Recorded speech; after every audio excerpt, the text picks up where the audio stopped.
Dans la capitale soudanaise, Khartoum, les personnes qui sont retournées dans la ville après que l'armée en a pris le contrôle constatent l'impact de la détérioration du cours de la livre. La situation est en effet plus sûre et les gens rentrent chez eux car ils ne peuvent pas se permettre de payer des loyers élevés dans les États.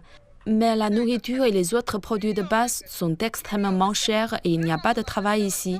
C'est donc une situation très compliquée. La mobilité des personnes et des transports sont meilleures, mais les prix du carburant et le coût de la vie sont très élevés et changent tous les jours. Nous assistons à une nouvelle guerre économique à l'intérieur de la guerre. Depuis la mi-avril 2023, les combats font rage au Soudan. Le système financier a été durement touché et les prix des denrées alimentaires et des transports ont grimpé en flèche.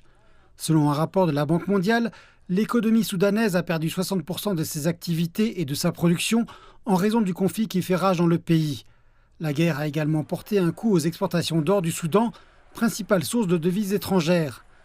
D'autres secteurs fortement touchés sont l'exportation de gomme arabique, les céréales, l'huile de production et l'agriculture. La forte demande de devises étrangères par le gouvernement pour importer des produits de base a entraîné des fluctuations monétaires et les consommateurs doivent donc payer plus cher. Et le conflit en cours a encore détérioré la situation, ce qui a entraîné un déclin significatif de l'activité économique. Le conflit soudanais s'intensifie jour après jour, sans aucune perspective de paix dans un avenir proche. Selon des experts, la livre va continuer à décliner à mesure que les escarmouches pèsent sur l'économie, dans un contexte de grave pénurie de devises étrangères. Une évolution qui aura un impact sur des millions de vies dans le pays.